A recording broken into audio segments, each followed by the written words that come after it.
Is it Chuck? Yeah. How you doing, Chuck? Just fine. Yeah, I was wanting to know. Can you hear me? Yes. Okay. Yeah. With all the the popes over here now and traveling around. There's just one. Huh? Sorry. And the presidential election coming up, and they're all talking about how religious they are and everything. And I'm just wondering, every time I turn on the television or every time I turn on or open up the newspaper, I'm seeing the Pope or I'm seeing something about, somebody's religion, and I'm just wondering are there any numbers, that would identify how many people out there actually go to church? Yeah. Because it's like just by looking at the news and the newspaper, you'd think that this whole country goes to church every Sunday, and I got to think about. I don't know a single person who goes to church. There's a lot. Our media, especially the Statesman, has a strong kind of religious slant to it, and this has to do with. I don't know if you're ever familiar with Chomsky filtering. It basically is that there's decisions made at various levels by the owners and by the editors and so on to filter out a lot of things that they think won't sell papers or will piss off people and piss off their advertisers or whatever, right? And so, and they've given, and I've complained to the paper and interacted with them, and they give a lot of there's whole column inches given to promoting faith, but there's nothing promoting reason, and they're very much loath to publish stories where religion gets criticized or faith gets criticized. And I've written a couple articles on our website about that. So this is one thing that's going on is that there's a sort of a false characterization of what our society is like through the papers and such. And then you also get people playing mind games like, I really believe in XYZ. When they answer the poll, they say that. And like with sex surveys, there's a lot of sort of self-deception that goes on, a lot of mind games that people play when they answer these questions. They don't want to be seen as atheists because they think atheism is bad, even though they may have a lot of doubts, right? And so they may actually answer certain ways because of the stigma associated with doubt.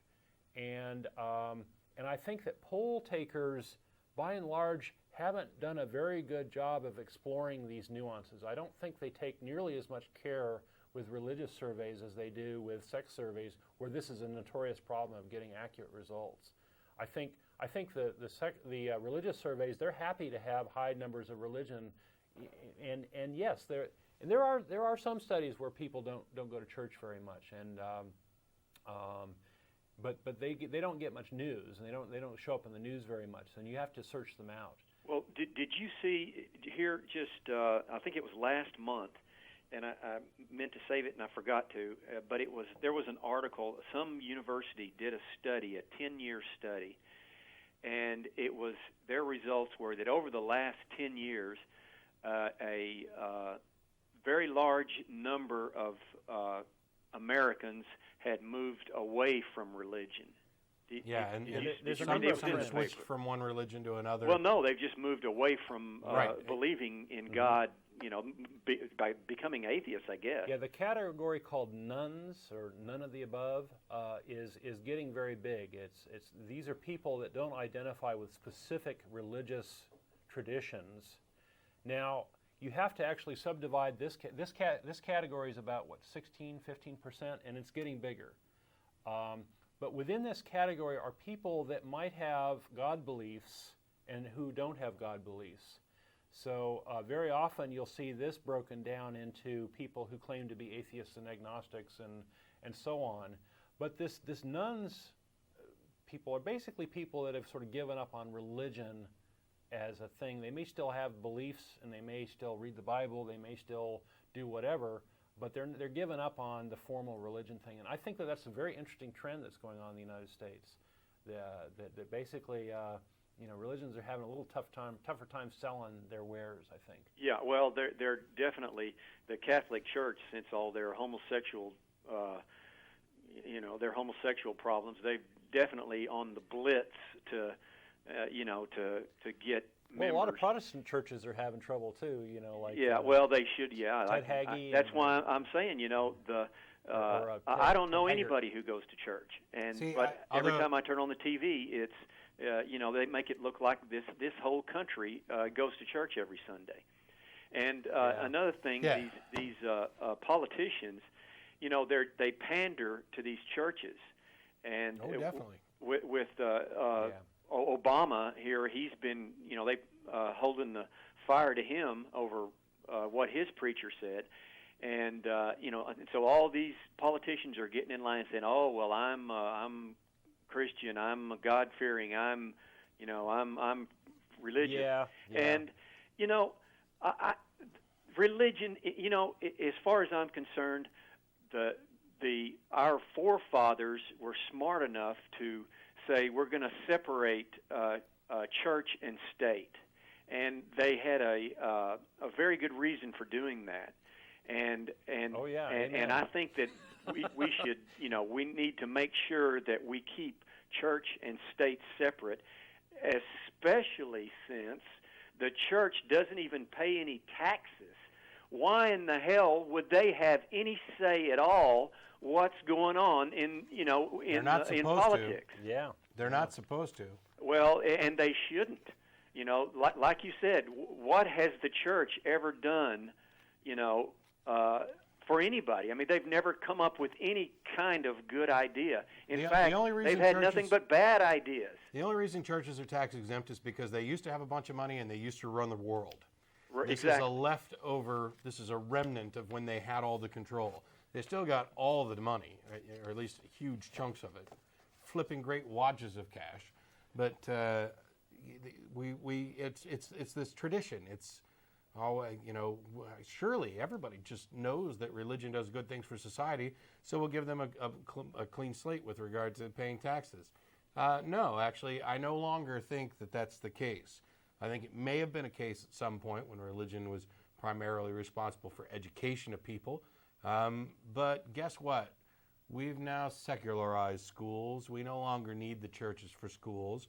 And I think that every church or any organization, church or not, that wants a tax exemption should have to have public records and make a showing that they're doing something in the public interest that makes them deserving of a tax break. Not just, hey, we're the new Methodist church on the block, so we're tax-free. Right, yeah. Well, and also, there's something else that I've noticed, in especially with the Republican Party. I listen to a lot of these Republican talk radio, and they're talking an awful lot about how this war in Iraq is whenever I listen to them talk, it sounds like they're making it Christians against Muslims. And so they're trying to make it into a whole. I mean, that's the impression that I'm getting. Is right. I'm hearing. This is what I'm hearing. It's holy war. Yeah, and that's not a good thing. I mean, but people let me have add no idea this. how ugly holy wars can be. Yeah. Right? Well, let me add this. See, I think what's going on is we're going to be in Iraq for a long time, but the problem is right now is we don't have the draft. See, so they don't have as many people, or aren't as many people joining as they were mechanism, right. originally. Religion's a recruiting mechanism, right? Yeah. And so they're trying to use this religious scam to get more people to join the armed forces. And I think that maybe it'll work, maybe it won't. I don't care, but I think that if it doesn't work, and if they have to turn to the draft, I think you're going to see I Well, think if they we're going to have start a the big draft, the problem. war will be over pretty quick, I'm sure. Yeah, I think we're going to have a big Yesterday. problem if they have to start drafting people, Yeah. because they're going to find out, there's not going to be any juggling the numbers here, Right. because either they're going to show up for the draft or they're not, and that's that'll be the answer. We got to stop you here, Chuck. Okay. Thanks for the call. We're running low on time. Appreciate it. All right. Can Bye. I interject something here? Sure. There was a very funny news story from Britain that applies to some of the comments made in the last call. I wanted to hit on it real quick here. Fortune tellers, mediums, and spiritual healers marched at the home of the British Prime Minister and at Downing Street on Friday, this last Friday, to protest against new laws they fear will lead them to being persecuted and prosecuted. Okay. So basically what they want to do is they want to change the laws in Britain where the fortune tellers have to prove that they're actually doing something good. So it's a consumer protection idea. And so these people are upset because they have to sort of either say that they're entertainment only, which they don't say, which basically is saying they don't believe in themselves, or these sorts of things. So they're all upset about this. And so the main guy complaining said, and I love this quote, "By repealing the act, the onus will go around the other way, and we'll have to prove that we're genuine. No other religion has to do that." In fairness, Doesn't that he's nail it on the right. head? And not only do I hope this passes, but I hope that after these guys have to prove that they're genuine, religions have to do the same thing as well. So I would very much like to see that. We got like less than a minute left, Mary, if you can be real quick. Okay, Dawn, it's your friend Mary. Okay. I'm not sure. Fix my computer. Oh, hey, Mary. Okay, I got you. Okay, now. real I know quick. Your comments on Mother Teresa. I don't know if you guys knew about several months ago. Yep. Letters unearthed about her questioning her faith. And I got 20 seconds, so I got to stop you. I'm sorry. Okay. We'll have to get back to it. We've commented on it before. Actually, yeah, Mother Teresa had a crisis of faith, etc. Well, I think a lot of theists have crises of faith at some point. So That's I don't think all it's we have special. time for this week. If you want to join us at El Arroyo on 5th Street here in a few minutes, please feel free to do so. You can also email tv@atheist-community.org, and we'll see you next week. Thanks, everybody.